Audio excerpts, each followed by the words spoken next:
ISL কিন্তু চলে আসলো, আর আইএসএল এর প্রত্যেকটা দল নিয়ে আমরা ইন্ডিভিজুয়াল একটা এপিসোড করব। আজকের এপিসোডে আমরা কথা বলবো ইস্টবেঙ্গলকে নিয়ে, ইস্টবেঙ্গলের স্ট্রেংথ, উইকনেস আরও যাবতীয় সব ডিটেলস নিয়ে কিন্তু কথা বলবো। তো চলুন আর দেরি না করে ভিডিওটা শুরু করা যাক। এই বছরের আইএসএলে ইস্টবেঙ্গল 14ই সেপ্টেম্বর নামতে চলেছে তাদের প্রথম আইএসএল ম্যাচে বেঙ্গালুরু এফসির বিরুদ্ধে। এবং ইস্টবেঙ্গলের এবারকার স্কোয়াডটা কিন্তু গতবারের থেকে অনেকটাই ইমপ্রুভ করেছে। এবার ইস্টবেঙ্গল ট্রান্সফার উইন্ডোটা কিন্তু খুব ভালোভাবে ইউটিলাইজ করেছে। সামার ট্রান্সফার উইন্ডোতে একাধিক ভালো মানের ইন্ডিয়ান এবং ফরেন প্লেয়ার কিন্তু ইস্টবেঙ্গল এনেছে। প্রথমেই যদি গোলকিপার পজিশনের কথায় আসি, গোলকিপার পজিশনে কিন্তু প্রভু সুখান গিল অবশ্যই ইস্টবেঙ্গলের ফার্স্ট টিমের অন্যতম চয়েস ছিলেন গত সিজনে। তবে তার চোট বা কার্ড হয়ে গেলে বা তাকে চ্যালেঞ্জ করার মতো কিন্তু কোনো গোলকিপার স্কোয়াডে ছিলেন না। এবার কিন্তু ইস্টবেঙ্গল দেবজিৎ মজুমদারকে সই করিয়েছে, যার কিন্তু অতীতে ইস্টবেঙ্গল জার্সিতে এবং বিভিন্ন আইএসএল দলের জার্সিতে ভালো খেলার রেকর্ড রয়েছে। তো সেই জন্য দেবজিৎ মজুমদার স্কোয়াডে আসায় কিন্তু গোলকিপিং স্কোয়াডটা অনেকটাই স্ট্রং হয়েছে এবং প্রভু সুখান গিলকে চ্যালেঞ্জ জানানো বা তাকে রিপ্লেস করার মতো একজন গোলকিপার কিন্তু ইস্টবেঙ্গল স্কোয়াডে এসছেন। এছাড়াও আদিত্য পাত্র, কামাল উদ্দিনের মতো তরুণ গোলকিপাররা তাদেরকে কিন্তু এবার সিনিয়র স্কোয়াডের রাখা হতে পারে, এরকম একটা সম্ভাবনা রয়েছে। এবার যদি আসি সেন্ট্রাল ডিফেন্সের কথায়, সেন্ট্রাল ডিফেন্সে আনোয়ার আলীর সাইনিংটা কিন্তু ইস্টবেঙ্গলের জন্য খুব গুরুত্বপূর্ণ হতে পারে। লালচুং নুঙ্গার পারফরমেন্স নিয়ে কিন্তু গত সিজন থেকেই প্রশ্ন উঠে যাচ্ছে এবং তিনি কিন্তু কিছুতেই তার উপর যে এক্সপেকটেশনস সেটা রাখতে পারছেন না। এবং সেই জায়গা থেকে আনোয়ার আলীর মতো জাতীয় দলে খেলা একজন ডিফেন্ডার আসলে সেন্টার ব্যাক পজিশনটা কিন্তু অনেকটাই স্ট্রং হচ্ছে ইস্টবেঙ্গলের। এবং আনোয়ার আলী, লালচুং নুঙ্গা ছাড়াও হিজাজি মাহের গত মরশুমে ইস্টবেঙ্গলের অন্যতম বিদেশি, তার সাথে কিন্তু কন্ট্রাক্ট এক্সটেনশন করেছে ইস্টবেঙ্গল। তো সেন্টার ব্যাক পজিশনে কিন্তু হিজাজি মাহেরও থাকবেন।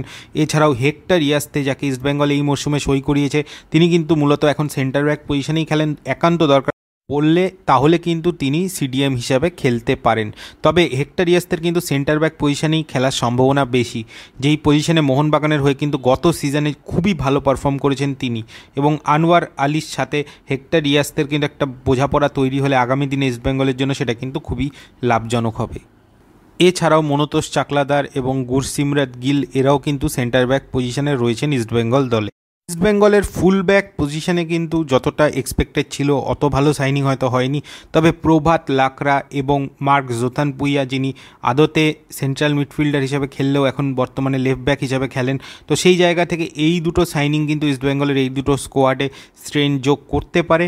এবং এছাড়াও হীরা মণ্ডল, তিনি যদি সিনিয়র স্কোয়াডে আসেন তাহলে সেটাও কিন্তু ইস্টবেঙ্গলের লেফট ব্যাক পজিশনটাকে অনেকটাই স্ট্রং করবে। এছাড়াও মোহাম্মদ রাকিব রয়েছেন, তাকেও কিন্তু রাইট ব্যাক পজিশনে খেলতে দেখা যাবে অবশ্যই।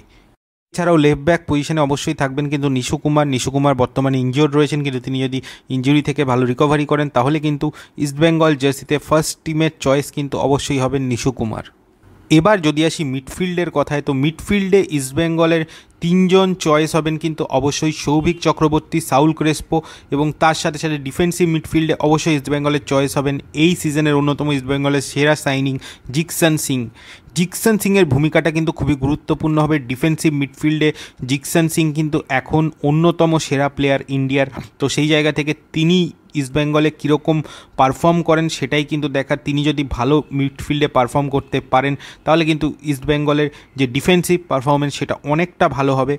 গত সিজনে ইস্টবেঙ্গল কিন্তু এই জায়গাতেই ল্যাক করছিল। ইস্টবেঙ্গলের কিন্তু কোনো ভালো মানের ইন্ডিয়ান ডিফেন্সিভ মিডফিল্ডার ছিলেন না সৌভিক চক্রবর্তী ছাড়া, এবং সৌভিক চক্রবর্তী কিন্তু তার সাধ্যমতো চেষ্টা করলেও তার ডিফেন্সিভ কোয়ালিটিটা যতটা ভালো তার অন্য কোয়ালিটিসগুলো কিন্তু অতটা ভালো নয়। তো সেই জায়গা থেকে একজন ভার্সাটাইল ডিফেন্সিভ মিডফিল্ডার দরকার ছিল এবং জিকসন সিং আসায় কিন্তু সেই জায়গাটা ভরাট হওয়ার সম্ভাবনা যথেষ্ট রয়েছে। যদি সব ঠিকঠাক চলে তাহলে কিন্তু জিকসন সিং যদি ভালোভাবে পারফর্ম করেন তাহলে ইস্টবেঙ্গলের কিন্তু ডিফেন্সে মানে সেন্ট্রাল ডিফেন্সের উপর চাপটা কিন্তু অনেকটা কমবে। অ্যাটাকটা ডাইরেক্ট কিন্তু সেন্ট্রাল ডিফেন্সে অতটা যাবে না, ডিফেন্সিভ মিডফিল্ডটা যদি ঠিকঠাক কাজ করে। এছাড়াও ইস্টবেঙ্গলের জুনিয়র টিম থেকে কিন্তু বেশ কয়েকজন প্লেয়ার আসতে পারেন সিনিয়র টিমে। তাদের মধ্যে তন্ময় দাস এবং নাসিব রেহমান যেরকম রয়েছেন, সেরকম কিন্তু গুরনাথ সিং গ্রেওয়ালও আসতে পারেন সিনিয়র টিমে। আর এছাড়া এডউইন ভ্যান্সপল, তাকে কি রোল দেওয়া হয় এই সিজনে সেটাও কিন্তু দেখার। তবে এই মরশুমে যেহেতু সৌভিক চক্রবর্তী, জিকসন সিং একসাথে রয়েছেন দলে, তো সেই জায়গা থেকে সাউল ক্রেসপোর ভূমিকাটা কিন্তু অনেকটাই অ্যাটাকিং রোলে বেশি হবে এবং সাউল ক্রেসপোকে কিন্তু মূলত মিডফিল্ডটাকে চালনার দায়িত্ব দেওয়া হবে। অ্যাটাকিংয়ের ক্ষেত্রে সাউল ক্রেসপো কিন্তু অনেকটা উঠে যেতে পারবেন এবং অ্যাটাকের ক্ষেত্রে সেন্ট্রাল মিডফিল্ডে কিন্তু খুবই একটা গুরুত্বপূর্ণ ভূমিকা অবশ্যই এই মরশুমে থাকবে সাউল ক্রেসপোর। এছাড়াও ভ্যানলাল পেকা গুইতে তাকেও কতটা ম্যাচ টাইম দেওয়া হয় সেটাও কিন্তু দেখার। মাদি তালাল এই সিজনে কিন্তু ইস্টবেঙ্গলের অন্যতম সেরা বিদেশি সাইনিং এবং মাদি তালালের পারফরমেন্স কিন্তু ডুরান্ড কাপে আমরা দেখেছি বেশ কয়েকটা ম্যাচে। তো সেই জায়গা থেকে আইএসএলে তার উপর কিন্তু অনেক এক্সপেকটেশনস থাকবে। গতবারের তিনি সেরা অ্যাসিস্ট লিডার, তো সেই জায়গা থেকে তার উপর কিন্তু অনেকটা দায়িত্ব থাকবে মিডফিল্ডটাকে চালনা করার। এখন তাকে অ্যাটাকিং মিডফিল্ডে খেলানো হবে নাকি তাকে উইংয়ে খেলানো হবে সেটাই কিন্তু দেখার। তবে মাদি তালালের উপর কিন্তু অনেকটা নির্ভরশীল থাকবেন ইস্টবেঙ্গলের স্ট্রাইকাররা। নাওরেম মহেশ সিং এবং নন্দা কুমার শেখর এই দুজন উইঙ্গার গত সিজনেও কিন্তু খেলেছেন। এবার নাওরেম মহেশ সিংকে কীভাবে ইউজ করেন কোচ সেটা কিন্তু দেখার। নন্দা কুমার শেখর তিনি বল একটু পায়ে রাখলেও তিনি কিন্তু গোল করতে দক্ষ। অন্যদিকে নাওরেম মহেশ সিং তিনিও কিন্তু ভালো মাপের প্লেয়ার। তো সেই জায়গা থেকে এই দুজনকে অল্টারনেট করে কিভাবে কোচ খেলান সেটাও কিন্তু দেখার। আর অন্যদিকে বিষ্ণু, সায়ন ব্যানার্জির মতো উইঙ্গাররাও কিন্তু রয়েছে ইস্টবেঙ্গলে। বিশেষ করে বিষ্ণুকে কিন্তু ম্যাচ টাইম দিতে হবে, কারণ বিষ্ণু কিন্তু এমার্জিং একজন প্লেয়ার। তো সেই জায়গা থেকে বিষ্ণুকেও কতটা ম্যাচ টাইম দেওয়া হয় সেটাও কিন্তু দেখার। এছাড়াও নতুন তারকা যারা রয়েছেন এই মরশুমে, জেসিনটিকে বিশেষ করে তিনি কিন্তু স্ট্রাইকার হিসাবেও যথেষ্ট দক্ষতার সাথে ফিনিশিং করছেন এবং আজাদ সাহিম বলে যে নতুন খেলোয়াড়টি এসছে তারও মাঠে কিন্তু প্রচণ্ড ভালো একটা ভূমিকা দেখা গেছে কলকাতা লিগে। খুব ভালো ড্রিবলিং করছেন তিনি। তো সেই জায়গা থেকে এই প্লেয়ারটি এবং এর সাথে সাথে আমান সিকে তাদের প্রথম টিমে কতটা সুযোগ তারা পান সেটাও কিন্তু দেখার হবে। আর দরকার পড়লে মার্ক জোথানপুইয়াকেও কিন্তু মিডফিল্ডেও দেখা যেতে পারে, তাকে কিন্তু মিডফিল্ডেও ব্যবহার করা হতে পারে। তবে প্রাথমিকভাবে তাকে হয়তো লেফট ব্যাক পজিশনেই ব্যবহার করা হবে, যেটা তাকে হায়দ্রাবাদ এফসিতে করা হয়েছিল। আর স্ট্রাইকিং পজিশনের কথা যদি আসি, তো গত সিজনে ক্লেটন সিলভার সাথে কিন্তু কেউ ছিলেন না, এটা একটা ইস্টবেঙ্গল দলের গোল পেতে খুব সমস্যা হয়েছিল। এবার কিন্তু গতবারের সেরা গোলদাতা দিমিত্রি ডায়মান্টাকসকে কেরালা ব্লাস্টার্স থেকে এনে সই করিয়েছে ইস্টবেঙ্গল। তো সেই জায়গা থেকে দিমিত্রি ডায়মান্টাকস কিন্তু ইস্টবেঙ্গলের ফার্স্ট 11-এ অবশ্যই শুরু করবেন এবং গোলের জন্য কিন্তু দিমিত্রি ডায়মান্টাকসের উপরেই কিন্তু ইস্টবেঙ্গল তাকিয়ে থাকবে। তবে এবার স্ট্রাইকিং ডিপার্টমেন্টটা কিন্তু অনেকটা বেটার। একদিকে যেরকম ক্লেটন সিলভার রয়েছেন, এরকম কিন্তু মোহামেডান থেকে ডেভিডকে আনা হয়েছে। ডেভিডও কিন্তু গোল পেতে বেশ দক্ষ।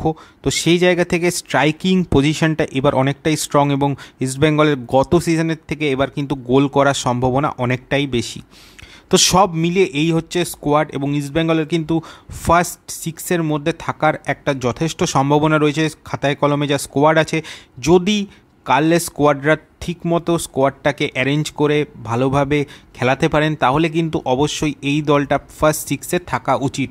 কার্লেস স্কোয়াডরা গত সিজনে কিন্তু সুপার কাপ জেতার পর তার দলের একটা সাডেন ডাউনফল হয়েছিল, যার ফলে শেষ পর্যন্ত কিন্তু ভালো জায়গায় শেষ করতে পারেননি আইএসএলে। এবার কিন্তু তার চ্যালেঞ্জ হবে আইএসএলে ভালো পারফর্ম করা। যদি ফার্স্ট 11-এর কথায় আসি, ইস্টবেঙ্গলের ফার্স্ট 11-এ কিন্তু গোলকিপার হিসেবে অবশ্যই শুরু করবেন সম্ভবত প্রভু সুখান গিল। এছাড়াও রাইট ব্যাক হিসাবে মোহাম্মদ রাকিব শুরু করবেন। লেফট ব্যাক হিসাবে কিন্তু নিশু কুমারেরই শুরু করার কথা, কিন্তু যতদিন তিনি না রিকভার করেন মার্ক জোথানপুইয়া হয়তো এই পজিশনে শুরু করবেন। এছাড়াও হিজাজি মাহের এবং আনোয়ার আলী তারা কিন্তু সেন্টার ব্যাক পজিশনে হয়তো শুরু করবেন। ডিফেন্সিভ মিডফিল্ডে জিকসন সিংয়ের সাথে সাথে সৌভিক চক্রবর্তীরও একটা ভূমিকা থাকবে। এছাড়া কিন্তু সাউল ক্রেসপো তাকে একটু অ্যাটাকিং ভূমিকায় দেখা যেতে পারে এবং দুটো উইংয়ে কিন্তু শুরু করতে পারেন তালাল এবং নন্দা কুমার বা মহেশের মধ্যে কেউ, এবং একদম স্ট্রাইকিং পজিশনে কিন্তু দিমিত্রি ডায়মান্টাকসের শুরু করার সম্ভাবনা সব থেকে বেশি। তো এরকমভাবে কিন্তু প্রথম স্কোয়াড ইস্টবেঙ্গল সাজাতে পারে এবং স্ক্রিনে যেরকম দেখছেন একাধিক পজিশনে কিন্তু ইস্টবেঙ্গলের বিকল্প খেলোয়াড় রয়েছে। তো স্কোয়াডটা কিন্তু এবার গতবারের থেকে অনেকটাই ব্যালেন্স। তো সেই জন্য ইস্টবেঙ্গলের কাছ থেকে কিন্তু এবার ভালো পারফরমেন্স আশা করা যায়।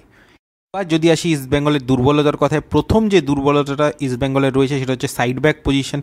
দুটো সাইড ব্যাক পজিশনে কিন্তু সেরকম স্ট্রং নামি ইন্ডিয়ান প্লেয়ার নেই, এটা কিন্তু একটা প্রবলেম। আর যেহেতু আইএসএলের অনেক দলেই গতিশীল ভারতীয় উইঙ্গার এবং তার সাথে সাথে বিদেশি উইঙ্গার এবং অ্যাটাকাররা রয়েছেন, বিপক্ষরা কিন্তু ইস্টবেঙ্গলের যে সাইড ব্যাক পজিশন এটাকে টার্গেট করতে পারে। এছাড়াও লাল হিজাজির ফর্ম এটা নিয়ে কিন্তু ইস্টবেঙ্গলের চিন্তা হতে পারে আগামী দিনে। এবং জিকসন সিং, দিমিত্রি ডায়ম্যান্টাকসের মতো প্লেয়াররা তারা কিন্তু একটু ইনজিউরি প্রবণ, তো সেই জন্য খুব সতর্ক থাকতে হবে কিন্তু ইস্টবেঙ্গলকে। এবং এই মরশুমের প্রথম থেকে কিন্তু ইনজুরি সমস্যায় ভুগছে ইস্টবেঙ্গল, তো এটা নিয়ে কিন্তু সতর্কতা তাদের নিতে হবে, কারণ গত সিজনে কিন্তু এই ইনজুরি প্রবলেমের জন্য অনেক গুরুত্বপূর্ণ ম্যাচে ইস্টবেঙ্গলের পয়েন্ট লুজ হয়েছে। এবার কিন্তু এটা মাথায় রাখতে হবে। এছাড়াও ডুরেন্ট কাপে কিন্তু দলকে অতটা ফিট মনে হয়নি, লাজংয়ের কাছে হেরে কিন্তু ডুরেন্ট কাপ থেকে বিদায় নিয়েছিল ইস্টবেঙ্গল। তো এবার কিন্তু ইস্টবেঙ্গলের একটা পরীক্ষা, তাদের দলটাকে ফিট করতে হবে এবং 90 মিনিট খেলার যোগ্য করতে হবে। এবং যেহেতু মিডফিল্ডে একাধিক ভালো খেলোয়াড় রয়েছেন, তো চান্সেস যেগুলো ক্রিয়েট হবে ফিনিশিংটা কিন্তু ঠিকঠাক করতে হবে। দিমিত্রি ডায়ম্যান্টাকস গত সিজনে কিন্তু খুব ভালো ফিনিশিং করেছেন, এই সিজনে ডেভিডের মতো প্লেয়ার তার সাথে রয়েছেন, তো সেই জায়গা থেকে কিন্তু ফিনিশিংটাকে যদি ক্লিনিক্যাল হয় ইস্টবেঙ্গলের কিন্তু গোল করার সংখ্যা অনেক বাড়বে। সেট পিস কিন্তু এখন খেলার অন্যতম পার্ট, তো সেট পিস মুভমেন্টে কিন্তু অভিনবত্ব আনতে হবে। কর্নার ফ্রিকিক থেকে কিন্তু গোল পেতে চেষ্টা করতে হবে, কারণ ওপেন প্লে থেকে অনেক দলই কিন্তু আটকে দেওয়ার চেষ্টা করবে, তো সেই জন্য সেট পিসের ভূমিকাটা কিন্তু খুবই গুরুত্বপূর্ণ হবে। আর last but not the least, সেটা হচ্ছে কার্লেস কোয়াড্রাসের স্ট্র্যাটেজি। একটা স্ট্র্যাটেজি কিন্তু কার্লেস কোয়াড্রাসের অতীতে এবং এই সিজনেও দেখা গেছে যে তিনি একটা গোল পেয়ে গেলে কিন্তু অনেকটা ডিফেন্সিভ হয়ে যান। এইটা কিন্তু ইস্টবেঙ্গলের ডিফেন্সের ওপর অনেকটা প্রভাব ফেলে এবং অপোনেন্ট সমানে অ্যাটাক করতে করতে একটা সময় কিন্তু ডিফেন্স ভেঙে পড়ে এবং অপোনেন্ট গোলটা শোধ করে দেয়, এবং এটাই কিন্তু পুরো ম্যাচটা একটা নেগেটিভ প্রভাব পড়ে টিমের ওপর। এই জিনিসটা কিন্তু ইস্টবেঙ্গল কোচকে বুঝতে হবে। ইস্টবেঙ্গলের মতো টিমকে নিয়ে কিন্তু এক গোল করেই ডিফেন্সিভ হওয়া চলবে না, অনেক বেশি অ্যাটাকিং অ্যাপ্রোচ নিয়ে কিন্তু খেলতে হবে। এবং এবার একাধিক নামি অ্যাটাকার রয়েছেন, দিমিত্রি ডায়ম্যান্টাকসের মতো স্ট্রাইকার রয়েছেন, ডেভিডের মতো স্ট্রাইকার রয়েছেন, মাদি তালালের মতো প্লেয়ার রয়েছেন এবং নন্দা কুমারের মতো স্কোরার রয়েছেন। তো একাধিক প্লেয়ার কিন্তু রয়েছে ইস্টবেঙ্গলে যারা গোল করতে খুবই দক্ষ, তো গোল করাতে কিন্তু ইস্টবেঙ্গলকে মন দিতে হবে। হ্যাঁ, একটা অ্যাসিওরেন্স গোল যদি এসে যায় 2-0 3-0 যদি ইস্টবেঙ্গল এগিয়ে থাকে তখন ডিফেন্সিভ একটু হলে ক্ষতি নেই, কিন্তু বেশিরভাগ সময় ডিফেন্সকে কিন্তু চাপমুক্ত রাখতে হবে যতটা সম্ভব, এবং সেক্ষেত্রে কিন্তু মিডফিল্ডের কন্ট্রোলটা নিয়ে খেলতে হবে। মিডফিল্ডে বলটাকে রেখে ম্যাচটাকে কন্ট্রোল করে খেলতে হবে, স্পিডটাকে কমিয়ে বাড়িয়ে, এই জিনিসটা কিন্তু দরকার ইস্টবেঙ্গলের। এবং ডিফেন্সিভ অর্গানাইজেশনটা কিন্তু আরও ভালো করতে হবে। এবং সেট পিসের ক্ষেত্রে খালি সেট পিসে গোল করা নয়, সেট পিস ডিফেন্ড করাটাও কিন্তু একটা বড় অংশ খেলার, তো সেই জায়গাটাও কিন্তু ইস্টবেঙ্গলকে কনসেন্ট্রেট করতে হবে। শুধু গোল করলেও হবে না, আবার শুধু ডিফেন্স ভালো খেললেও হবে না, গোলও যেমন করতে হবে ডিফেন্সকেও কিন্তু ভালো খেলতে হবে এবং মিডফিল্ডকে তো ভালো খেলতেই হবে। তো সব দিক থেকে টিম খাতায় কলমে কিন্তু বেশ স্ট্রং ইস্টবেঙ্গল কর্তারা এবং ইমামি অফিসিয়ালরা কিন্তু ভালো টিম বানিয়েছেন। এবার ইস্টবেঙ্গল কিন্তু ভালো জায়গায় থাকা উচিত আইএসএলে। তো দেখা যাক কার্লেস কোয়াড্রাস তার টিমকে কোন জায়গায় রাখতে পারেন এই সিজনের আইএসএলে। এই ভিডিওটা এ পর্যন্তই রাখছি। ভিডিওটা ভালো লাগলে অবশ্যই লাইক, শেয়ার এবং কমেন্ট করবেন, এবং যারা আমাদের চ্যানেলে নতুন এসেছেন বা আমাদের চ্যানেলটিকে এখনও সাবস্ক্রাইব করেননি তারা প্লিজ আমাদের চ্যানেলটিকে সাবস্ক্রাইব করে দেবেন। তো চলুন এখনকার মতো টাটা।